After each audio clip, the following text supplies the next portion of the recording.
اعوذ باللہ من الشیطان الرجیم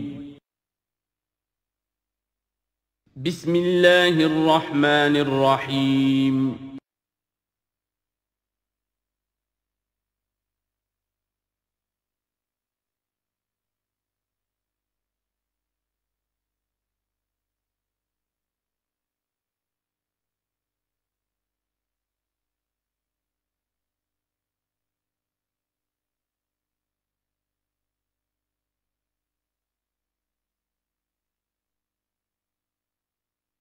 ما ننسخ من آیۃ او ننسها نأت بخیر منها او مثلها الم تعلم ان اللہ علی کل شیء قدیر الم تعلم ان اللہ له ملک السماوات والارض وما لکم من دون اللہ من ولی ولا نصیر صدق اللہ العظیم۔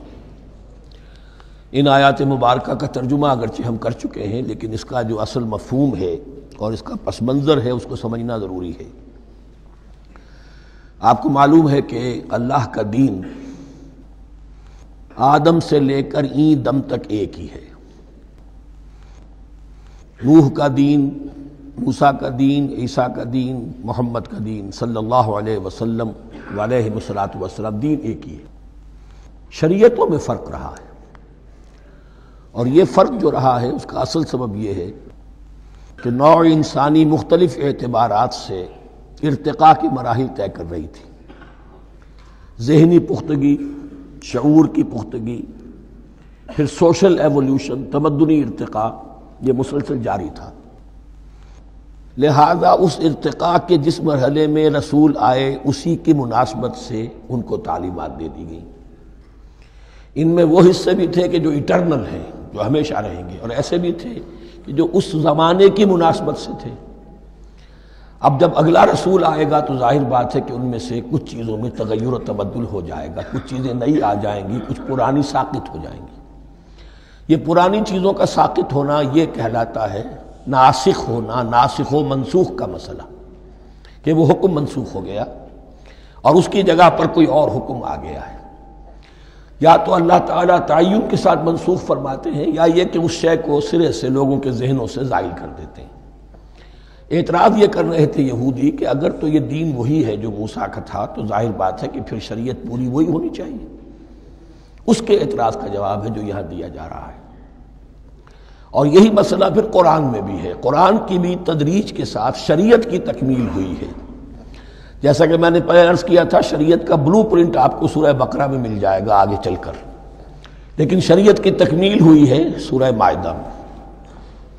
یہ جو تقریباً 5-6 سال کا وقفہ ہے، اس میں کچھ احکام شروع میں دیے گئے، پھر ان میں رد و بدل کر کے، اور پھر آخر میں الیوم اکملت لکم دینکم واتممت علیکم نعمتی ورضیت لکم الاسلام دینا۔ یہ ناسخ و منسوخ کا مسئلہ صرف سابقہ شریعتوں اور شریعت محمدی میں نہیں ہے صلی اللہ علیہ وسلم، بلکہ خود شریعت محمدی میں بھی زمانی اعتبار سے ارتقاء ہوا ہے۔ کہ پہلے شراب کے بارے میں حکم دیا گیا کہ اس کی مضرت زیادہ ہے، گناہ کا پہلو زیادہ ہے، کچھ فائدے بھی ہیں، بس۔ اس کے بعد آیا اگر شراب کے نشے میں ہو تو نماز مت پڑھو، نماز کے قریب مت جاؤ۔ پورے معاہدہ میں آخری حکم آ گیا، حال انتم منتہون، اب باز آتے ہو کہ نہیں آتے، حرام کر دیا گیا۔ تو یہ تدریجاً ہوا ہے۔ تو ناسخ و منسوخ قرآن میں بھی ہے، اور ناسخ و منسوخ قرآن اور تورات کے مابین بھی ہے۔ تو ہم نہیں منسوخ کرتے کوئی آیت یا بھلوا دیتے ہیں اس کو، نأت بخیر منہا، ہم اس سے بھی بہتر لے آتے ہیں، او مثلہا، یا اس جیسی ہی۔ الم تعلم ان اللہ علی کل شیء قدیر، اب یہ کہ یہ تو اللہ کی اتھارٹی ہے، مالک الملک وہ ہے، دین اس کا ہے، اس میں وہ جس طریقے سے چاہے کسی چیز کے اندر تبدیلی پیدا کر دے۔ الم تعلم ان اللہ لہ ملک السماوات والارض ما لکم من دون اللہ من ولی ولا نصیر ام تریدون ان تسألوا رسولکم کما سئل موسیٰ من قبل، کیا تم یہ چاہتے ہو کہ سوال کرو یا مطالبہ کرو اپنے رسول سے بھی اسی طرح کے جس طرح کی باتیں کی گئی تھی موسیٰ سے پہلے؟ مثلا ہم دیکھ چکے ہیں کہ ان سے کہا گیا کہ ہم نہیں مانیں گے جب تک کہ اللہ کو دیکھ نہ لے عیاناً، یا اسی طرح کے اور مطالبے جو حضرت موسیٰ علیہ السلام سے کیے جاتے تھے۔ یہاں مسلمانوں کو سکھایا جا رہا ہے کہ اس روش سے باز آؤ ایسی بات تمہارے اندر پیدا نہیں ہونی چاہیے۔ وَمَن يَتَبَدَّلِ الْكُفْرَ بِالْإِيمَانِ فَقَدْ ضَلَّ سَوَاءَ السَّبِيلِ، ظاہر بات ہے ایسی حرکتیں بھی اب مسلمانوں میں سے بھی جو منافقین ان میں شامل تھے وہی کر رہے ہوں گے۔ اس لیے فرمایا کہ جو کوئی ایمان کو ہاتھ سے دے کر کفر کو لے لے گا، یعنی منافق چونکہ دو طرفہ ہوتا ہے، اب اس کا بھی امکان ہوتا ہے کہ یکسو ہو جائے کفر کی طرف، اور اس کا بھی امکان ہوتا ہے کہ بالآخر یکسو ہو جائے ایمان کی طرف۔ مذبذبین بین ذالک کی کیفیت میں جو مبتلا ہے، اس کے دو یہ امکانات ہیں۔ تو جو کفر کی طرف جا کر مستقل طور پر راغب ہو گیا اس کا ذکر ہے، وَمَن يَتَبَدَّلِ الْكُفْرَ بِالْإِيمَانِ فَقَدْ ضَلَّ سَوَاءَ السَّبِيلِ، تو وہ تو سیدھی راہ سے بھٹک گیا۔ وَدَّ كَثِيرٌ مِّنْ أَهْلِ الْكِتَابِ لَوْ يَرُدُّونَكُم مِّن بَعْدِ إِيمَانِكُمْ كُفَّارًا، اہل کتاب میں سے بہت سے لوگ ہیں جو چاہتے ہیں کہ کسی طرح لوٹا کر لے جائیں تمہیں تمہارے ایمان کے بعد پھر کفار بنا دیں۔ یہ ایسے ہی ہے کہ جیسے کسی بلی کی دم کٹ جائے تو وہ یہ چاہے گی کہ ساری بلیوں کی دمیں کٹ جائیں کہ وہ کوئی علیحدہ سے نمایاں نہ رہے۔ تو وہ چاہتے تھے کہ یہ چیزیں جو ہیں ان کو واپس لے آیا جائے، اہل ایمان کو بھی کفر میں لے آیا جائے، حسدا من عند انفسہم، اور یہ ان کا طرز عمل ان کے حسد کی وجہ سے کہ کیوں یہ نعمت جو ہے ان کو دے دی گئی۔ من بعد ما تبین لہم الحق، اس کے بعد کہ ان پر حق بالکل واضح ہو چکا ہے، وہ جان چکے ہیں، پہچان چکے ہیں، کسی مغالطے میں نہیں ہے، غلط فہمی میں نہیں ہے۔ فاعفوا واصفحوا، یہ بہت اہم ہے مقام۔ تو اے مسلمانوں تم معاف کرتے رہو اور صرف نظر سے کام لو۔ اس کا اصل مطلب کیا ہے؟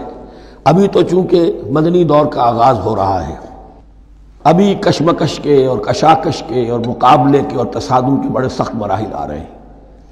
چونکہ تمہارا سب سے پہلا جو محاذ ہے وہ تو کفار مکہ کے خلاف ہے، سب سے بڑھ کر وہی آئیں گے، تم پر حملے کریں گے، جنگیں ہوں گی۔ تو فوری طور پر یہ جو آستین کے سانپ ہیں ان کو ابھی چھیڑو مت، جب تک یہ پڑے رہیں ڈورمنٹ، انہیں پڑا رہنے دو۔ ایک وقت آئے گا، یہاں یوں سمجھیے کہ یہ حکم دیا رہا ہے فی الحال انہیں چھیڑو مت، ان کے طرز عمل کے بارے میں زیادہ توجہ نہ دو، فاعفو، معاف کرتے رہو، درگزر کرتے رہو۔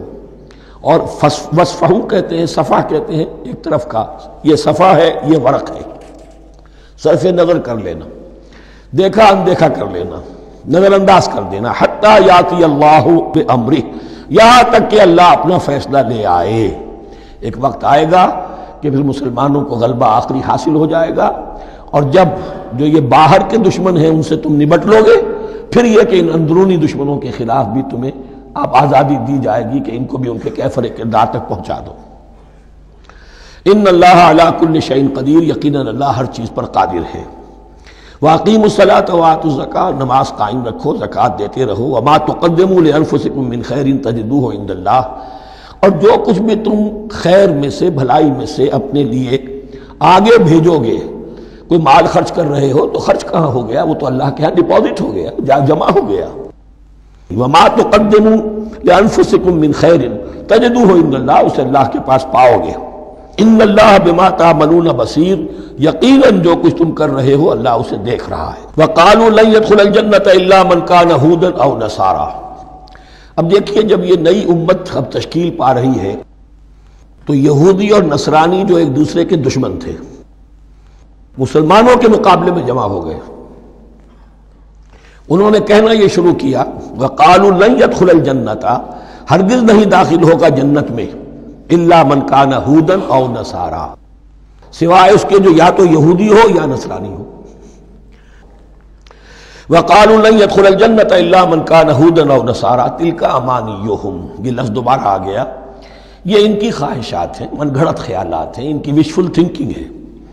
قل هاتوا برهانكم ان كنتم صادقين، کہو ان سے لاؤ کوئی دلیل اگر تم سچے ہو، دلیل کتاب سے لاؤ، کہیں تورات میں لکھا ہے یہ، کہیں یہ انجیل میں لکھا ہے، جو تورات اور جو انجیل تمہارے پاس ہے اسی میں سے دکھا دو کہ یہ لکھا ہوا ہو، کہیں لکھا ہوا نہیں۔ اب یہاں پر وہ یونیورسل ٹروتھ آ رہا ہے، بلا من اسلم وجہہ للہ وہو محسن، کیوں نہیں، ہر وہ شخص کے جو اپنا چہرہ اللہ کے سامنے جھکا دے اور وہ محسن ہو، اس کا رویہ صدق پر، سچائی پر، حسن کردار پر مبنی ہو، سر کا جھکانا منافقانہ نہ ہو، جزوی نہ ہو کہ کچھ مانا کچھ نہیں مانا۔ بلا من اسلم وجہہ للہ وہو محسن فلہ اجرہ عند ربہ، تو اس کے لیے اس کا اجر محفوظ ہے اس کے رب کے پاس۔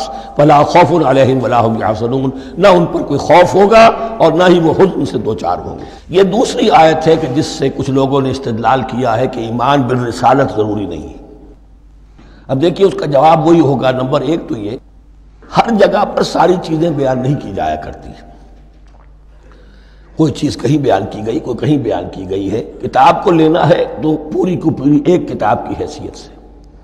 دوسرا یہ کہ یہ سارا سلسلہ کرام جو ہے، جو دو بریکٹس کے مابین آ رہا ہے، اس میں پہلے سے ہے وَآمِنُوا بِمَا أَنزَلْتُ مُصَدِّقًا لِمَا مَعَكُمْ وَلَا تَكُونُوا أَوَّلَ كَافِرٍ بِهِ، تو وہ تو ضرب کھا رہی ہے اس پورے کے پورے مضامین کے سلسلے سے جو ان دو بریکٹوں کے درمیان آ رہا ہے۔ اب دیکھیے ایک طرف تو ان کا کہنا یہ تھا کہ جنت میں داخل نہیں ہوگا مگر وہی جو یہودی ہو یا نصرانی ہو۔ اب عمل کیا ہے؟ وَقَالَتِ الْيَهُودُ لَيْسَتِ النَّصَارَىٰ عَلَىٰ شَيْءٍ، یہودی کہتے ہیں نصارہ کی کوئی حیثیت نہیں، کوئی بنیاد نہیں، کوئی جڑ نہیں۔ وَقَالَتِ النَّصَارَىٰ لَيْسَتِ الْيَهُودُ عَلَىٰ شَيْءٍ، اور نصارہ کہتے ہیں کہ یہود کی کوئی بنیاد نہیں، بے بنیاد لوگ ہیں، کوئی حقیقت ان کی حقانیت ہے ہی نہیں۔ وَهُمْ يَتْلُونَ الْكِتَابَ، اور مزہ یہ ہے کہ دونوں ایک کتاب پڑھ رہے ہیں۔ اولڈ ٹیسٹمنٹ تو مشترک ہے یہودیوں میں اور عیسائیوں میں، یہ بہت اہم نکتہ ہے۔ اور جدید عیسائیت میں جو ایک بہت بڑی طاقت ابھر رہی ہے امریکہ میں، وہ ہے کہ جو یہ عیسائیت کو جیوڈائز کر رہی ہے، کیونکہ رومن کیتھولک مذہب جو تھا اس نے تو چونکہ گویا کہ سارا رشتہ توڑ لیا تھا بائبل سے، سارا اختیار پوپ کے ہاتھ میں آ گیا تھا، لیکن پروٹیسٹنٹس نے پھر بائبل کو قبول کیا۔ اب اس کی منطقی انتہا یہ کہ اولڈ ٹیسٹمنٹ کے اوپر بھی اب ان کی توجہ ہو رہی ہے کہ آخر یہ بھی تو ہم مانتے ہیں کہ ہماری کتاب ہے، اور اس میں جو کچھ لکھا ہے اس کو نظر انداز کیسے کر سکتے ہیں۔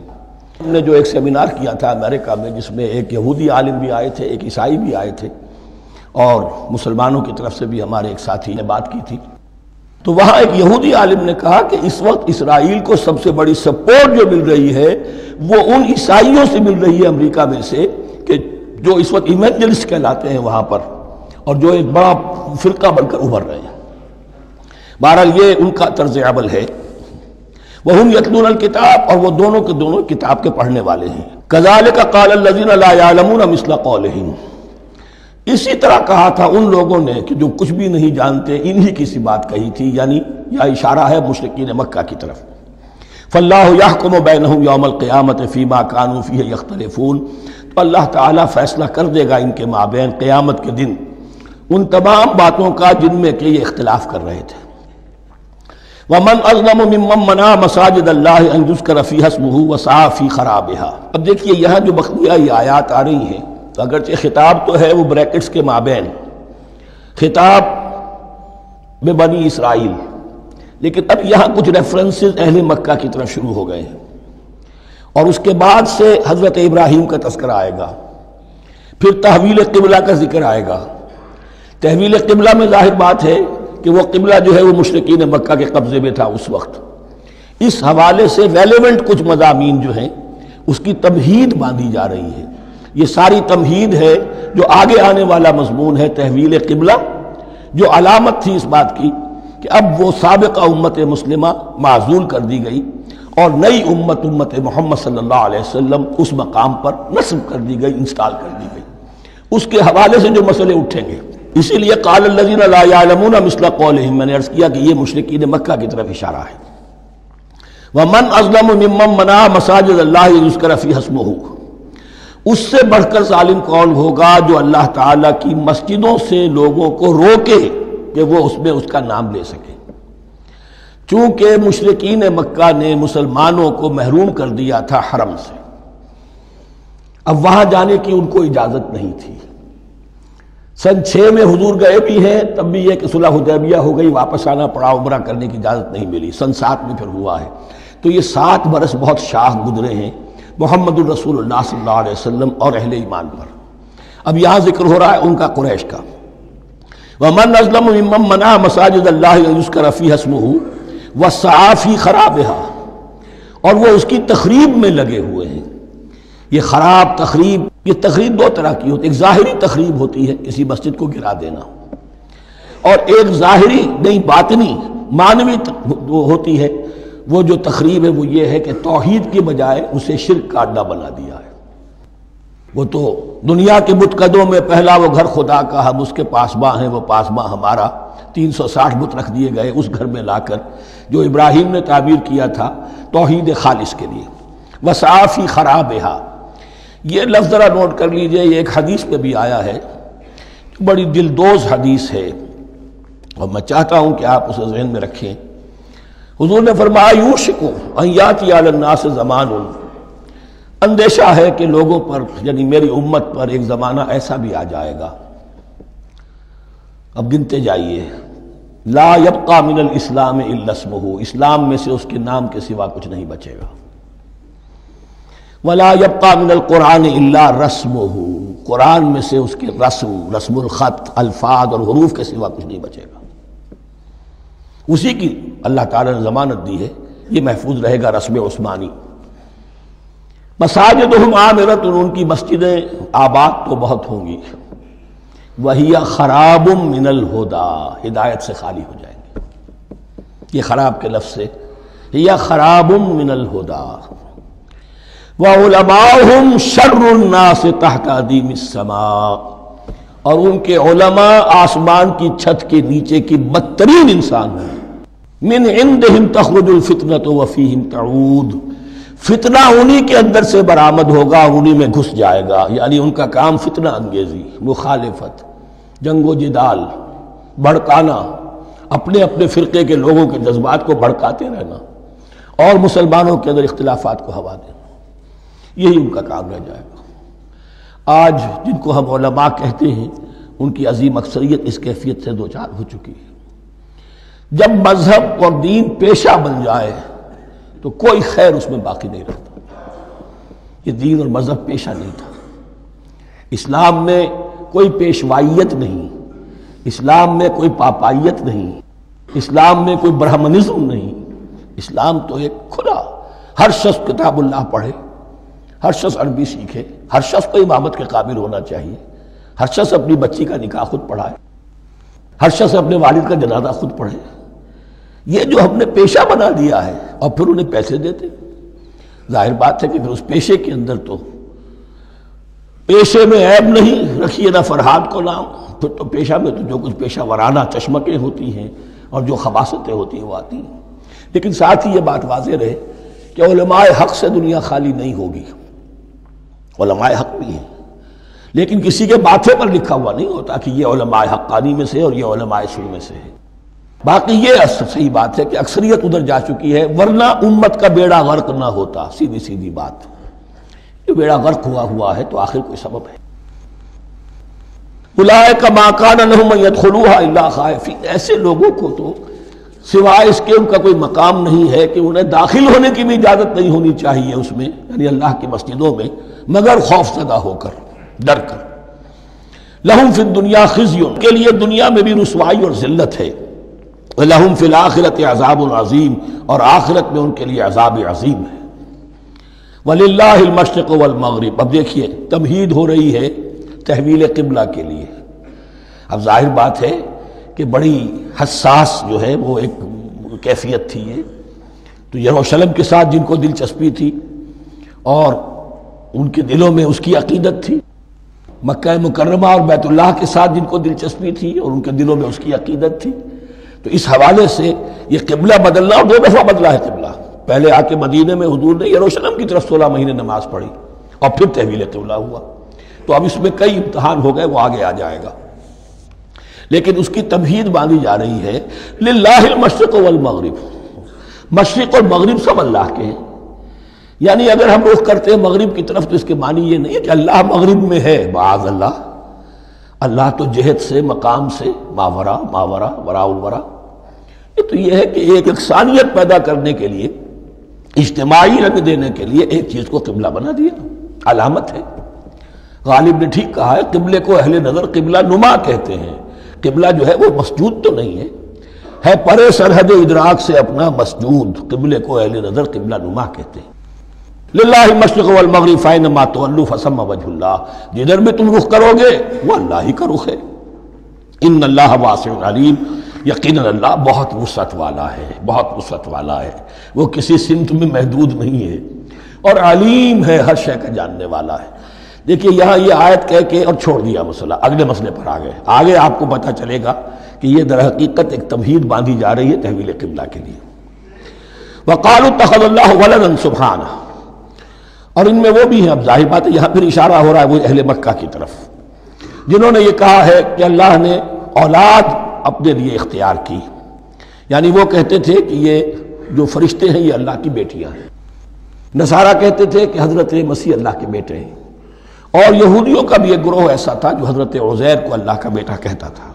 بل لہ ما فی السماوات والارض، نہیں، آسمانوں اور زمین میں جو کچھ ہے اسی کی ملکیت ہے، سب مخلوق ہیں، مملوک ہیں، خالق اور مالک صرف وہ ہے۔ کل لہ قانتون، اور سب کے سب اس کے فرما بردار ہیں، بڑے سے بڑا رسول، بڑے سے بڑا ولی، بڑے سے بڑا فرشتہ، بڑے سے بڑے اجرام سماویہ، سب کل لہ قانتون۔ بدیع السماوات والارض، وہ آسمان اور زمین کو پیدا کرنے والا ہے بغیر کسی شے کے۔ یہ ابداع اور خلق، ان میں فرق ہے۔ ابداع، بلکہ شاہ ولی اللہ دہلوی نے حجت اللہ البالغہ کا جو پہلا چیپٹر ہے اس کو یہی 3 عنوان دیے ہیں۔ اللہ تعالیٰ کے افعال بنیادی طور پر 3 ہیں، ابداع، خلق، تدبیر۔ ابداع ہے جسے انگریزی میں کہتے ہیں کریشن ایکس نہیلو، عدم محض سے کچھ بنا دیا، کچھ نہیں تھا اور بنا دیا، کن فیکون، یہ ابداع ہے۔ خلق ہے اب ایک چیز سے دوسری چیز بنانا، گارے سے انسان بنایا، یہ تخلیق ہے، آگ سے جن بنایا، یہ تخلیق ہے، نور سے فرشتے بنائے، یہ تخلیق ہے۔ تو ابداع، بدیع وہ ہے کہ جس نے نئی چیز، اسی لیے بدعت ہمارے ہاں کہلاتی ہے وہ شے جو دین میں نہیں تھی اور خواہ لا کے شامل کر دی گئی، جس کی کوئی جڑ بنیاد دین میں نہیں ہے، وہ بدعت ہے۔ اس سے یہ لفظ بدیع السماوات والارض، وَإِذَا قَضَىٰ أَمْرًا فَإِنَّمَا يَقُولُ لَهُ كُن فَيَكُونُ، اس کی شان تو یہ ہے کہ جب وہ کسی معاملے کا فیصلہ کر لیتا ہے تو بس کہتا ہے کہ ہو جا، اور وہ ہو جاتی ہے۔ وَقَالَ الَّذِينَ لَا يَعْلَمُونَ لَوْلَا يُكَلِّمُنَا اللَّهُ وَتَأْتِينَا آیَةٌ، اور کہا ان لوگوں نے جو علم نہیں رکھتے، یہاں پھر وہی مشرکین مکہ کی طرف روح سخن ہے، کیوں نہیں بات کرتا ہم سے اللہ، اور کیوں نہیں کوئی لے آتا ہمارے پاس کوئی نشانی۔ یہ میں عرض کر چکا ہوں، یہ مضمون جو ہے کہ ان کا مطالبہ تھا بہت شدت کے ساتھ کہ کوئی معجزے ویسے ہی دکھاؤ جیسے تم کہتے ہو کہ عیسیٰ نے دکھائے تھے، موسیٰ نے دکھائے تھے، تو ہمارے یہ مطالبے پورے کر دو، ہم مان لیں گے۔ یہ ذکر آئے گا سورہ انعام میں اور پھر سورہ بنی اسرائیل میں۔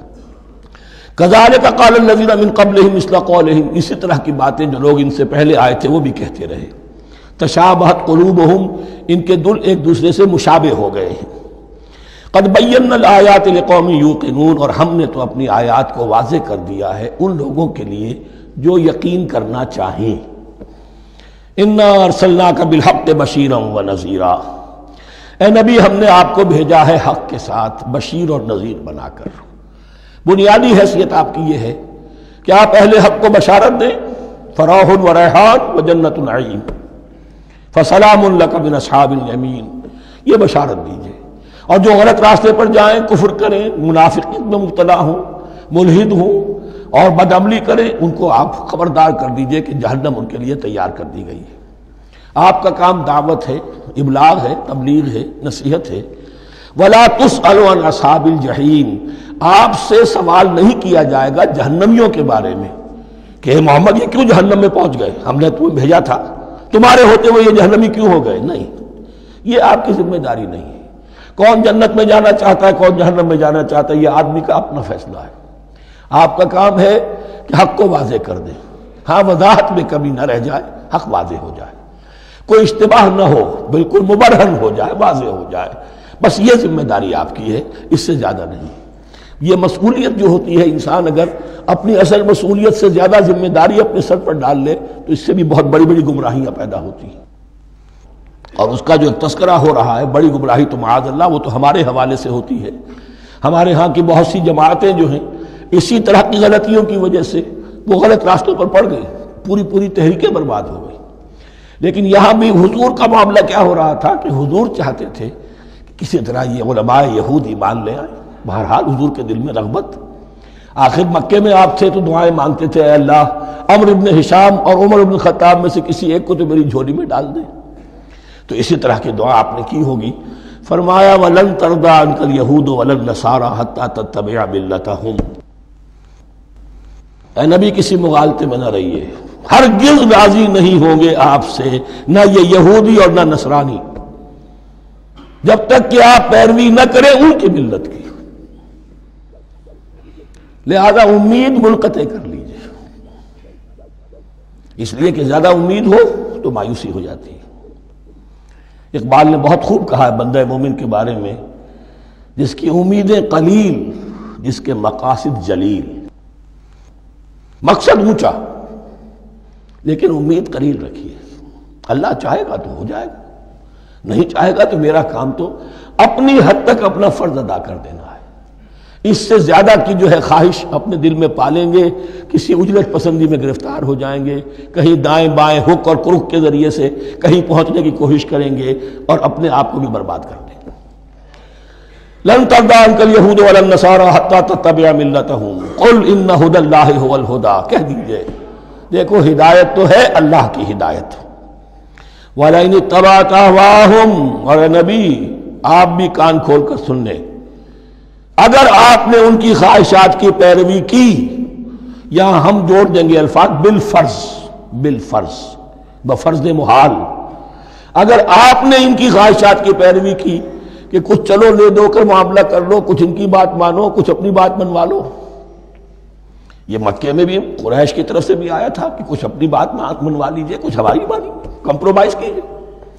اب ظاہر بات ہے کہ یہاں اب یہود کے ساتھ یہی معاملہ ہے۔ وَلَئِنِ اتَّبَعْتَ أَهْوَاءَهُمْ بَعْدَ الَّذِي جَاءَكَ مِنَ الْعِلْمِ مَا لَكَ مِنَ اللَّهِ مِنْ وَلِيٍّ وَلَا نَصِيرٍ، اور اگر بفرض محال آپ نے پیروی کی ان کی خواہشات کی، اس کے بعد کہ آپ کے پاس علم آ چکا، تو نہیں ہوگا کوئی بھی اللہ کے مقابلے میں آپ کے لیے کوئی مددگار یا حمایتی۔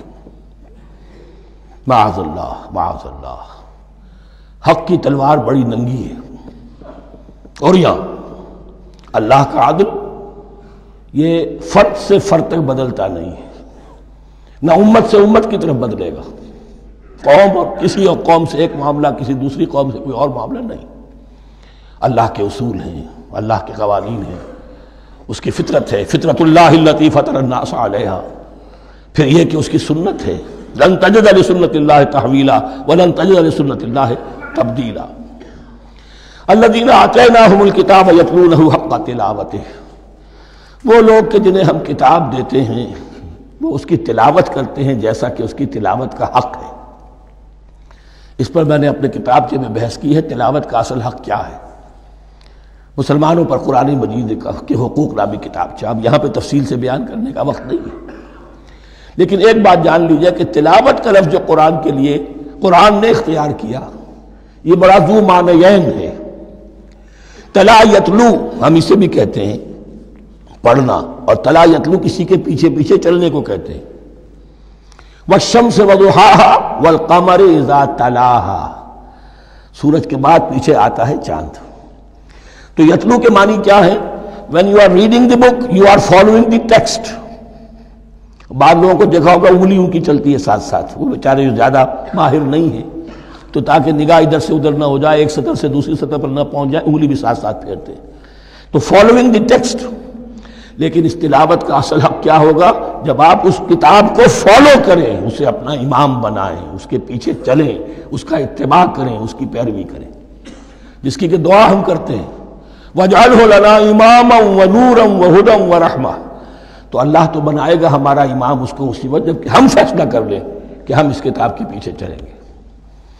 الذین آتیناہم الکتاب یتلونہ حق تلاوتہ اولئک یؤمنون بہ، جو اللہ کی کتاب کی تلاوت کا حق ادا کریں اور اس کی پیروی بھی کریں، وہی ہیں جو اس پر ایمان رکھتے ہیں۔ جو نہ تلاوت کا حق رکھتے ہوں ادا کریں، نہ پیروی کریں، وہ دعویٰ کریں کہ ہمارا ایمان ہے تورات پر اور کتاب پر، تو یہ دعویٰ جو ہے جھوٹا دعویٰ ہے۔ میں وہ حدیث آپ کو سنا چکا ہوں، ما آمن بالقرآن من استحل محارمہ، جس شخص نے قرآن کی کسی حرام کردہ شے کو اپنے لیے حلال کر لیا اس کا قرآن پر کوئی ایمان نہیں۔ وَمَن يَكْفُرْ بِهِ فَأُولَٰئِكَ هُمُ الْخَاسِرُونَ، اور جو اس کا کفر کرے گا تو وہی لوگ ہیں خسارے میں رہنے والے۔ اب وہ بریکٹ بند ہو رہی ہے، وہ آیت کے جو چھٹے رکوع کے شروع میں آئی تھی دوبارہ آ گئی جوں کی توں۔ یا بنی اسرائیل اذکروا نعمتی التی انعمت علیکم وانی فضلتکم علی العالمین، یہ ترتیب ذہن میں رکھیے۔ اور دوسری آیت بھی جو کہ صرف یہ ہے کہ ترتیب تھوڑی سی بدلی ہے، بریکٹ یوں بناتے ہو تو اس کی چونچ ادھر ہوتی ہے تو اس کی چونچ ادھر ہوتی ہے، تو اسی طریقے سے ذہن میں رکھیے کہ دوسری آیت کی ترتیب تھوڑی سی بدل دی درمیانی، اور وہ بھی درمیان میں چونچ والا معاملہ جو ہوتا ہے۔ وَاتَّقُوا يَوْمًا لَا تَجْزِي نَفْسٌ عَن نَفْسٍ شَيْئًا، یہ تو جو کہ تو وہی ہے، ڈرو اس دن سے جس دن کوئی جان کسی دوسری جان کے کام نہ آ سکے گی۔ وَلَا يُقْبَلُ مِنْهَا عَدْلٌ، وہاں کیا تھا وَلَا يُقْبَلُ مِنْهَا شَفَاعَةٌ، یہاں کیا آیا وَلَا يُقْبَلُ مِنْهَا عَدْلٌ، نہ اس سے کوئی فدیہ قبول کیا جائے گا۔ وَلَا تَنفَعُهَا شَفَاعَةٌ، یہ شفاعت بعد میں لے آئے، عدل پہلے لے آئے، وہاں شفاعت پہلے ہے عدل بعد میں، بس یہ تبدیلی ہے۔ وَلَا هُمْ يُنصَرُونَ، اور یہ پھر جو کا تو وہی جو پہلی آیت میں تھا، جو چھٹے رکوع کی دوسری آیت ختم ہوئی، نہیں انہیں کوئی مدد مل سکے گی۔ یہ جو حصہ تھا جو تقریباً 10 رکوعوں پر مشتمل تھا، سورہ بقرہ کے 18 رکوع کہ جن میں روح سخن ہے سابقہ امت مسلمہ کی طرف، 4 رکوع بڑے عموم کے حامل تھے، لیکن بین السطور وہاں بھی اشارے موجود تھے، روح سخن جو تھا وہ بنی اسرائیل کی طرف۔ 10 رکوعوں میں صراحت کے ساتھ ساری گفتگو انہی سے ہے، الا یہ کہ ایک جگہ مسلمانوں سے خطاب کر لیا، کچھ آخر میں اہل مکہ کا تذکرہ بھی ہو گیا۔ اب اس کے بعد ذکر شروع ہو رہا ہے حضرت ابراہیم علیہ السلام کا۔ وہ بات سمجھ لیجئے کہ کیا وجہ ہے اس کی۔ دیکھیے حضرت ابراہیم کی نسل کی یہ 2 شاخیں چلی، ویسے تو 3 ہیں، عام طور پر لوگوں کے علم میں ہے کہ 2 بیویاں تھیں، حضرت ہاجرہ سے حضرت اسماعیل پیدا ہوئے، بڑے تھے، حضرت سارہ سے حضرت اسحاق، ان کے بیٹے یعقوب، یعقوب کے 12 بیٹے بنی اسرائیل۔ حضرت اسماعیل کو حضرت ابراہیم نے آباد کیا خانہ کعبہ کے پاس لا کر، بواد غیر ذی زرع، تو وہاں یہ جو ایک نسل چلی۔ لیکن نبوت جو ہے حضرت ابراہیم کے بعد حضرت اسماعیل کو تو ملی، اس کے بعد مسلسل یوں سمجھیے کہ تقریباً 3000 کا فصل ہے سالوں کا کہ کوئی نبوت اس شاخ میں نہیں آئی۔ نبوت کا سلسلہ چلا دوسری شاخ میں، حضرت یعقوب، حضرت اسحاق، حضرت یعقوب، حضرت یوسف، چلتے جائیے، اور پھر حضرت موسیٰ اور ہارون سے شروع ہو کر حضرت عیسیٰ اور یحییٰ تک 1400 برس مسلسل۔ اگرچہ تیسری شاخ بھی تھی، بنو قطورہ کہلاتے، تیسری اہلیہ آپ کی تھی قطورہ، بنی قطورہ میں سے ان کی اولاد بڑی کثیر تھی، ان میں سے ایک مدین تھے، مدین یا مدیان، ان میں حضرت شعیب کی بعثت ہوئی تھی۔ حضرت شعیب بھی حضرت ابراہیم کی نسل میں سے ہیں، لیکن بنی مدیان میں سے۔ بہرحال اب چونکہ حضور کی بعثت ہوئی بنی اسماعیل میں، ادھر بنی اسرائیل ہیں جن سے یہ خطاب ہو رہا ہے سابقہ امت مسلمہ، اور اب یہ امامت الناس منتقل ہونے والی ہے بنی اسرائیل سے بنی اسماعیل کو۔ تو اب اگر اس انتقال کے وقت نقل، اگر وہ جو کامن فیکٹر ہے اس کا تذکرہ کیا جائے تو بات آسان ہو جائے گی۔ ابراہیم ہی تو جد امجد ہے نا تمہارے، تم یعقوب کی اولاد ہو ٹھیک ہے، لیکن یعقوب کس کے بیٹے تھے؟ اسحاق کس کے بیٹے تھے؟ ابراہیم کے۔ تو یہ دوسری نسل بھی تو ابراہیم ہی کی ہے۔ اس حوالے سے ان کے لیے سہل بنایا جا رہا ہے کہ بات کو سمجھو، یہ صرف یہ ہے کہ 2 پیڑھی اوپر جا کر مل گئے اور لانا خیر سنا، اور حضرت ابراہیم نے خانہ کعبہ کی تعمیر کی اور اسے اب مرکز بنانا ہے اہل توحید کا، لہذا یہ ساری گفتگو اب شروع ہو رہی ہے۔ 4 رکوع اب وہ ہے 15ویں سے شروع ہو کر 18ویں تک جن کا اصل مضمون ہے تحویل قبلہ۔ وَإِذِ ابْتَلَىٰ إِبْرَاهِيمَ رَبُّهُ بِكَلِمَاتٍ فَأَتَمَّهُنَّ، اور ذرا یاد کرو جب ابراہیم کو آزمایا اس کے رب نے بہت سی باتوں میں۔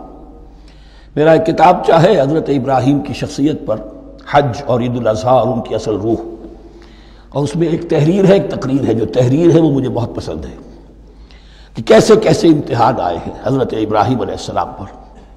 فاتمہن، اب یہ ایک جملے میں ایک پوری داستان ہے، اس نے ان سب کو پورا کیا، سب میں پاس ہو گیا، ہر امتحان سے کامیابی کے ساتھ with flying colors ہر امتحان سے نکلے۔ قال انی جاعلک للناس اماما، تب ہم نے کہا اے ابراہیم اب میں تمہیں نوع انسانی کا امام بنانے والا ہوں۔ قال ومن ذریتی، انہوں نے کہا اور میری نسل کے بارے میں بھی یہ وعدہ ہے کہ نہیں؟ قال لا ینال عہد الظالمین، فرمایا میرا یہ عہد ظالموں سے متعلق نہیں ہوگا۔ مطلب کیا ہوا کہ تمہاری نسل میں سے جو صاحب ایمان ہوں گے، نیک ہوں گے، سیدھے راستے پر چلیں گے، ان سے ہمارا وعدہ ہے، لیکن نسلیت کی بنیاد پر نہیں ہے کہ جو بھی تمہاری نسل میں سے لازماً وہ اس وعدے کا مصداق بن جائے۔ وَإِذْ جَعَلْنَا الْبَيْتَ مَثَابَةً لِلنَّاسِ وَأَمْنًا، اور یاد کرو جب کہ ہم نے گھر کو، اپنے گھر کو، بیت اللہ کو قرار دے دیا لوگوں کے لیے زیارت کی جگہ، لوٹ کے آنے، لوٹ کر آؤ، حج کرو، مثابۃ للناس وامنا، اور اسے امن کا گھر قرار دے دیا۔ واتخذوا من مقام ابراہیم مصلی، اور ہم نے حکم دیا کہ مقام ابراہیم کو اپنی جائے نماز بنا لو، نماز پڑھنے کی جگہ بنا لو۔ آج کل تو بعض علماء نے یہ کہا ہے کہ مقام ابراہیم سے مراد کوئی خاص پتھر نہیں ہے، بلکہ اصل میں وہ تو پوری جگہ جو تھی وہ مقام ابراہیم، حضرت ابراہیم وہاں آباد ہوئے تھے۔ لیکن صحیح بات وہی ہے جو ہمارے سلف سے چلی آ رہی ہے، روایات پختہ ہیں اس کے بارے میں کہ یہ جس طریقے سے حجر اسود جنت سے آیا ہے، ایسے ہی یہ بھی ایک پتھر تھا کہ جو جنت سے لایا گیا حضرت ابراہیم کے لیے جب وہ تعمیر کر رہے تھے، کوئی اور ذرائع تو ابھی تھے ہی نہیں، اس کے اوپر وہ کھڑے ہوتے تھے اور یہ پتھر ہی اونچا ہوتا جاتا تھا خود۔ اب جیسے جیسے تعمیر اوپر جا رہی ہے تو اس کے لیے یہ پتھر اونچا ہوتا تھا، وہ پتھر ہے جو مقام ابراہیم اب بھی محفوظ ہے، اور وہاں پر پھر طواف کر کے کعبے کا مکمل، پھر اس کے آس پاس جو ہے 2 رکعت جو ہے وہ ادا کی جاتی ہے نماز۔ وَعَهِدْنَا إِلَىٰ إِبْرَاهِيمَ وَإِسْمَاعِيلَ أَن طَهِّرَا بَيْتِيَ لِلطَّائِفِينَ وَالْعَاكِفِينَ وَالرُّكَّعِ السُّجُودِ، اور ہم نے عہد لے لیا تھا ابراہیم اور اسماعیل سے کہ تم دونوں ہمارے اس گھر کو، بیتیا میرے اس گھر کو پاک رکھو۔ اب یہ تطہیر بھی دونوں طرح کی ہوگی، ظاہری صفائی بھی ہو، گند نہ ہو، تاکہ زائر آئیں تو ان کے دلوں میں جو کدورت پیدا نہ ہو، کوفت نہ ہو، کھلی فضا ہو، صاف رکھو۔ اور تطہیر باطنی، وہاں توحید کا چرچا ہو، کوئی اور کفر اور شرک جو ہے وہ نہ آنے پائے۔ ان طہرا بیتی للطائفین والعاکفین، طواف کرنے والوں کے لیے، اعتکاف کرنے والوں کے لیے، والرکع السجود، اور رکوع اور سجود کرنے والوں کے لیے۔ وَإِذْ قَالَ إِبْرَاهِيمُ رَبِّ اجْعَلْ هَٰذَا بَلَدًا آمِنًا وَارْزُقْ أَهْلَهُ مِنَ الثَّمَرَاتِ مَنْ آمَنَ مِنْهُمْ بِاللَّهِ وَالْيَوْمِ الْآخِرِ، اور یاد کرو جب کہ ابراہیم نے کہا تھا اے میرے پروردگار اس گھر کو امن کی جگہ بنا دے، اور اس کے رہنے والوں، اس کے ہاں آباد ہونے والوں کو یعنی بنی اسماعیل کے لیے ان کو رزق عطا فرما، میووں کا اور پھلوں کا۔ من آمن منہم باللہ والیوم الآخر، اب یہاں حضرت ابراہیم خود رک گئے کہ میں اپنی ساری اولاد کے لیے یہ دعا نہ کروں، اس لیے کہ وہاں روک دیا گیا تھا لا ینال عہد الظالمین، تو جو بھی ان میں سے ایمان اور عمل صالح والے ہوں اور یوم آخر پر ایمان رکھتے ہوں، اجعل هذا البلد آمنا وارزق اهله من الثمرات من آمن منهم باللہ والیوم الآخر۔ اب یہاں دیکھیے اللہ تعالیٰ نے گویا کہ ہم کہیں گے ازرہ شفقت مسکراتے ہوئے گویا کہ فرمایا کہ ابراہیم قال ومن کفر، تمہاری اولاد میں سے جو کفر کرے گا فأمتعه قلیلا، اس کو بھی میں دنیا کا ساز و سامان تو دوں گا، امامت میں شامل نہیں کر سکتا، لیکن یہ کہ دنیاوی طور پر مال و متاع جو ہے وہ ان کو بھی میں دوں گا۔ ومن کفر فأمتعه قلیلا ثم اضطره الى عذاب النار، ہاں پھر اسے کشاں کشاں لے آؤں گا جہنم کے عذاب کی طرف، وبئس المصیر، اور وہ بہت ہی بری جگہ ہے لوٹنے کی۔ وَإِذْ يَرْفَعُ إِبْرَاهِيمُ الْقَوَاعِدَ مِنَ الْبَيْتِ وَإِسْمَاعِيلُ، اور یاد کرو جب کہ ابراہیم اٹھا رہے تھے ہمارے گھر کی بنیادوں کو، اور اسماعیل، باپ بیٹا دونوں لگے ہوئے تھے۔ یہاں لفظ جو قواعد آیا ہے اس کو نوٹ کیجئے، قواعد قاعدے کی جمع ہے اور یہ بنیادوں کو کہا جاتا ہے، اور اس میں اشارہ ہے حضرت ابراہیم اصل معمار اور بانی نہیں ہے کعبے کے، کعبہ بنایا ہے حضرت آدم نے. ان اول بیت وضع للناس للذی بمکہ تھا، پہلا گھر. اب کیسے ممکن تھا حضرت آدم علیہ السلام کے زمانے سے لے کر اور حضرت ابراہیم تک کم و بیش جو ہے 4000 برس ہے. عام اندازہ جو ہے تورات کا اگر آپ لگائیں تو کوئی مسجد نہیں بنی ہوگی کیا؟ یہ پہلا گھر ہے، پہلا وہ گھر خدا کا. تو اس کی بنیادیں رہ گئی تھیں، باقی وہ امتداد زمانہ سے، اور چونکہ یہ سیلاب کا راستہ تھا، سیلاب کی وجہ سے وہ سب جو ہے دیواریں بہہ گئی تھی، صرف بنیادیں تھیں. ان بنیادوں کو پھر وَإِذْ بَوَّأْنَا لِإِبْرَاهِيمَ مَكَانَ الْبَيْتِ، یہ سورہ حج میں جا کر مضمون تفصیل سے آئے گا. اب میں آئے گا کہتا ہوں، آ چکا ہے حقیقت کے اعتبار سے، اس لیے کہ یہ ساری مکی صورتیں ہیں جو نازل ہو چکی ہیں سورہ بقرہ سے بہت پہلے. تو جب وہ ان بنیادوں کو اٹھا رہے تھے تو دعائیں مانگ رہے تھے. ربنا تقبل منا انک انت السمیع العلیم، اے رب ہماری اس کوشش کو، ہماری اس مشقت کو، محنت کو قبول فرما. باہر گھر بنا رہے ہیں، پتھر اٹھا اٹھا کر لا رہے ہیں. حضرت اسماعیل کی عمر اس وقت لگ بھگ 13 برس ہے، ہاتھ بٹا رہے ہیں. ربنا تقبل منا انک انت السمیع العلیم، اے رب ہماری اس کوشش کو شرف قبول عطا فرما، یقیناً تو سب کچھ سننے والا اور جاننے والا ہے. ربنا وجعلنا مسلمین لک، اور اے رب ہمیں اپنا فرما بردار بنائے رکھ. نوٹ کیجئے ابراہیم کہہ رہے ہیں. تو میں اور آپ اگر مطمئن ہو جائیں کہ میری موت لازماً حق پر ہوگی تو بہت بڑا دھوکہ ہے. ڈرتے رہنا چاہیے، اللہ کی پناہ طلب کرتے رہنا چاہیے. ربنا وجعلنا مسلمین لک، اے اللہ ہم دونوں کو اپنا فرما بردار بنائے رکھ. ومن ذریتنا امۃ مسلمۃ لک، اور ہم دونوں کی نسل میں سے اٹھائیو برپا کی جو ایک امت جو تیری فرما بردار امت ہو. وارنا مناسکنا، اور اے پروردگار تیرا گھر تو ہم نے یہ بنا دیا، اب اس کے جو رسومات ہیں وہ ہمیں سکھا، جو مناسک حج ہیں. ارنا مناسک، اب کیسے حج کریں، کیا آداب ہوں گے، طواف کیسے ہوگا، کیا کریں گے. وتب علینا، اور ہم پر اپنی شفقت کی نظر فرما. انک انت التواب الرحیم، یقیناً تو ہی ہے بہت ہی زیادہ توبہ کا قبول فرمانے والا اور شفقت کے ساتھ رجوع کرنے والا اور رحم فرمانے والا. ربنا وبعث فیہم رسولا منہم، اور اے ہمارے پروردگار ہماری اس نسل میں، اب چونکہ ہماری نسل مراد ہے بنی اسماعیل، بنی اسرائیل اسماعیل کی نسل میں سے تو نہیں ہے نا، یہاں دونوں کی نسل سے مراد ہے تو وہ بنی اسماعیل. ہماری اس نسل میں اٹھائی ہو ایک رسول انہی میں سے، باہر کا نہ ہو، کوئی مغایرت کا اجنبیت کا پردہ حائل نہ ہو. وہ کیا کرے، یتلو علیہم آیاتک، تیری آیات ان کو پڑھ کر سنائے. وَيُعَلِّمُهُمُ الْكِتَابَ وَالْحِکْمَةَ، اور صرف سنائے نہیں، تعلیم دے انہیں کتاب اور حکمت کی. صرف سنا دینا تو بہت آسان کام ہے، سکھانا، تعلیم دینا، دلوں میں بٹھانا.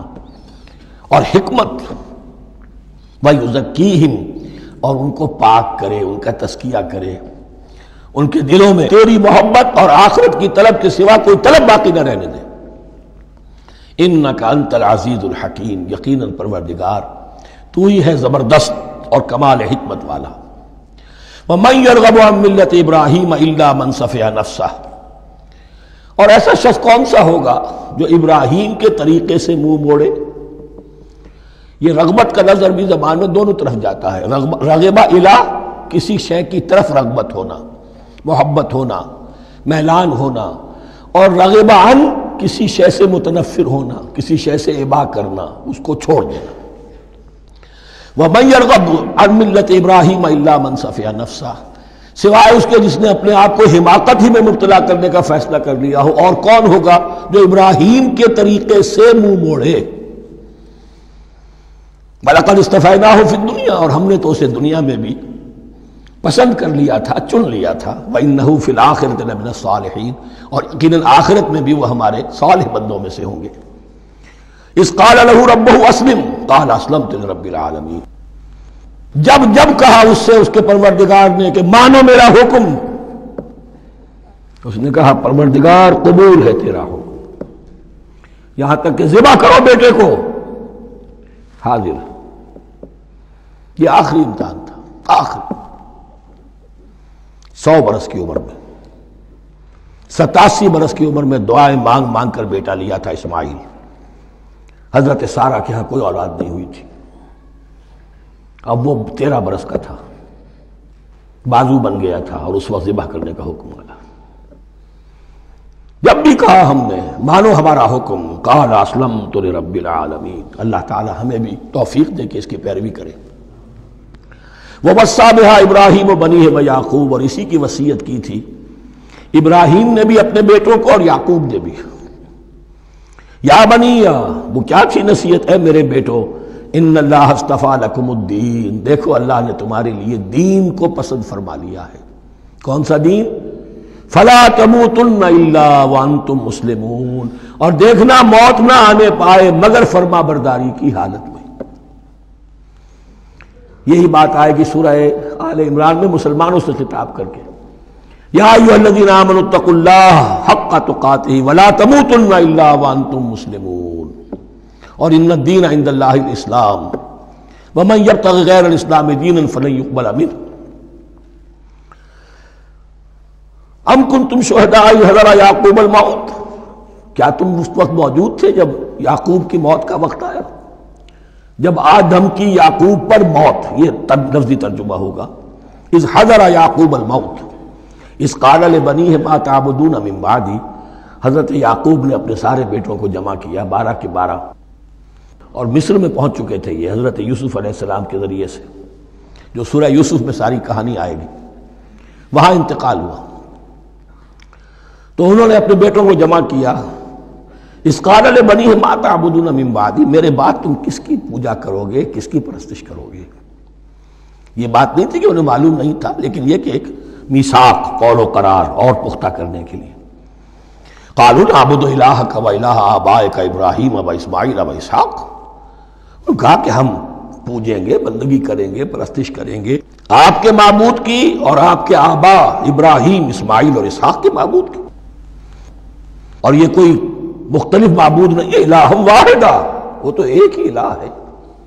وَنَحْنُ لَهُ مُسْلِمُونَ، ہم اس کے لیے اس کے سامنے سر جھکاتے ہیں، اسی کی فرما برداری کا اقرار کرتے ہیں۔ تِلْكَ أُمَّةٌ قَدْ خَلَتْ، یہ آیت 2 مرتبہ آئے گی اسی رکوع میں۔ یہ ایک گروہ تھا انسانوں کا جو گزر گیا، ابراہیم، اسماعیل، اسحاق، یعقوب، ان کی اولاد، قد خلت، وہ گزر گئے۔ لہا ما کسبت ولکم ما کسبتم، ان کے لیے تھا جو انہوں نے کمایا، اور تمہارے لیے ہوگا جو تم کماؤ گے۔ یعنی یہاں پدرم سلطان بود کا کوئی مقام نہیں ہے، ہر شخص کے لیے اپنا عمل، اپنا ایمان، اپنی کمائی۔ وَلَا تُسْأَلُونَ عَمَّا كَانُوا يَعْمَلُونَ، تم سے یہ نہیں پوچھا جائے گا کہ وہ کیا کرتے تھے، تم سے پوچھا جائے گا تم کیا کر کے لائے ہو۔ تو راچے ہے پدرم سلطان بود، تو راچے ہے، تم کیا ہو بھائی، تو اپنی بات کرو، باپ تمہارا سلطان تھا، ہوگا۔ وَقَالُوا كُونُوا هُودًا أَوْ نَصَارَىٰ تَهْتَدُوا، لیکن اس پس منظر میں اب ان کی خباثت کو نمایاں کیا جا رہا ہے کہ یہ تو تھی وصیت ابراہیم کی اور یعقوب کی، اور اس وقت کے یہود و نصارہ کا کیا رویہ ہے؟ قالوا كونوا هودا او نصارى تهتدوا، وہی متحدہ محاذ حضور کے خلاف۔ یا تو یہودی، انہوں نے کہا کہ یا یہودی ہو جاؤ یا نصرانی تو ہدایت پر ہو جاؤ گے۔ قل بل ملت ابراہیم حنیفا، کہہ دیجئے نہیں، بل نتبع، ہم تو نتبع یہاں پر محذوف مانیے، بل نتبع ملت ابراہیم حنیفا، نہیں، ہم تو پیروی کریں گے ابراہیم کے طریقے کی، بالکل یکسو ہو کر۔ وما کان من المشرکین، اور وہ مشرکوں میں سے نہیں تھے۔ قولوا آمنا باللہ، اب یہاں مسلمانوں کو حکم دیا جا رہا ہے، دیکھو تم ان کے جو کچھ وہ کہتے ہیں اس کے جواب میں تم یہ کہو، قولوا کہو آمنا باللہ، ہم ایمان رکھتے ہیں اللہ پر، وما انزل الینا، اور جو کچھ نازل کیا گیا ہماری جانب، وما انزل الی ابراہیم و اسماعیل و اسحاق و یعقوب، اور جو کچھ نازل کیا گیا ابراہیم اور اسماعیل اور اسحاق اور یعقوب کی طرف، والاسباط، اور ان کی اولاد کی طرف، وما اوتی موسیٰ و عیسیٰ، اور جو کچھ دیا گیا موسیٰ کو اور عیسیٰ کو، وما اوتی النبیون من ربہم، اور جو کچھ دیا گیا تمام نبیوں کو ان کے رب کی طرف سے، لا نفرق بین احد منہم، ہم ان میں سے کسی کے مابین تفریق نہیں کرتے، ہم سب کو مانتے ہیں۔ دیکھیے ایک ہے تفضیل، کسی کو ایک کو زیادہ افضل سمجھنا دوسرے سے، یہ اور بات ہے، وہ تو سورہ آل عمران میں آئے گا تلک الرسل فضلنا بعضهم علی بعض۔ تفریق یہ کہ ایک کو مانے ایک کو نہ مانے، ان رسولوں میں سے ایک کا انکار سب کا انکار ہے۔ لا نفرق بین احد منہم ونحن لہ مسلمون، اور ہم نے تو اسی کی فرما برداری کا قلادہ اپنی گردن میں ڈال دیا ہے۔ فإن آمنوا بمثل ما آمنتم، پھر اے مسلمانوں اگر یہ بھی ایمان لائیں یہود اور نصارہ بالکل اسی طرح جیسے تم ایمان لائے ہو، نو کمپرومائز، ٹھیک ٹھیک وہی دین اختیار کریں، وہی راستہ جو کہ محمد کے ذریعے سے تمہیں دیا گیا صلی اللہ علیہ وسلم۔ فإن آمنوا بمثل ما آمنتم به فقد اهتدوا، تب وہ ہدایت پر ہوں گے۔ وإن تولوا، اور اگر وہ پیٹھ موڑ لیں، فإنما هم في شقاق، تو اس کے معنی یہ ہیں کہ وہ زدم زدہ میں اور دشمنی کے اندر وہ مبتلا ہو چکے ہیں۔ فسيكفيكهم اللہ، تو اے نبی آپ کے لیے ان کے مقابلے میں اللہ کافی رہے گا، آپ فکر نہ کریں، آپ کسی کمپرومائز کی دعوت کی طرف توجہ ہی نہ دیں، کچھ دو کا معاملہ سوچیں بھی نہ، ان کی مخالفتوں سے آپ مرعوب نہ ہوں، ان کی دھمکیوں کا کوئی اثر نہ لیں۔ فسيكفيكهم اللہ، اللہ کافی رہے گا آپ کے لیے ان سب کے مقابلے میں۔ وَهُوَ السَّمِيعُ الْعَلِيمُ، اور یقیناً وہ سب کچھ سننے والا اور جاننے والا ہے۔ ایسا نہیں ہے کہ اسے معلوم نہ ہو کہ آپ اس وقت کن حالات میں ہیں، کیسی مشکلات میں ہیں، کس طرح کی نازک صورتحال دن بدن جو ہے شکل بدل رہی ہے، لیکن آپ قائم رہیں۔ یہ ہے جگہ جہاں پر خون پڑا ہوا ہے، اس نسخے میں جو حضرت عثمان تلاوت فرما رہے تھے، اور اس وقت باغیوں نے انہیں شہید کیا ہے۔ ان کی زوجہ محترمہ نائلہ، انہوں نے بچانا چاہا ہے تو ان کی انگلیاں کٹ گئیں، اور خون جو ہے وہ فسيكفيكهم اللہ، ان الفاظ پر وہ خون پڑا ہے، وہ دھبا اب بھی موجود ہے۔ وَهُوَ السَّمِيعُ الْعَلِيمُ، اور وہ سب کچھ سننے والا اور جاننے والا ہے۔ صبغۃ اللہ، کیا معنی یہاں پر بھی ایک آپ کو محذوف ماننا ہوگا، اخترنا صبغۃ اللہ، ہم نے تو اختیار کر لیا ہے اللہ کے رنگ کو۔ وَمَنْ أَحْسَنُ مِنَ اللَّهِ صِبْغَةً وَنَحْنُ لَهُ عَابِدُونَ، اور اللہ سے بہتر رنگ کس کا ہوگا، اور ہم تو بس اسی کی بندگی، اسی کی پرستش کرنے والے ہیں۔ قُلْ أَتُحَاجُّونَنَا فِي اللَّهِ وَهُوَ رَبُّنَا وَرَبُّكُمْ، اے نبی ان سے کہیے کہ کیا تم ہم سے محاجہ کر رہے ہو، حجت بازی کر رہے ہو، جھگڑ رہے ہو، دلیل بازی کر رہے ہو اللہ کے بارے میں؟ وَهُوَ رَبُّنَا وَرَبُّكُمْ، وہ تو ہمارا رب بھی ہے تمہارا رب بھی ہے، رب تو ایک ہے، رب بھی ایک، اس کا دین بھی ایک، ہاں شریعتوں میں فرق ہوا ہے۔ قُلْ أَتُحَاجُّونَنَا فِي اللَّهِ وَهُوَ رَبُّنَا وَرَبُّكُمْ وَلَنَا أَعْمَالُنَا وَلَكُمْ أَعْمَالُكُمْ، رب تو ہمارا بھی وہ تمہارا بھی وہ، البتہ ہمارے لیے ہوں گے ہمارے عمل، تمہارے لیے ہوں گے تمہارے عمل۔ وَنَحْنُ لَهُ مُخْلِصُونَ، اور ہم تو اس کے لیے اپنے آپ کو خالص کر لینے والے ہیں۔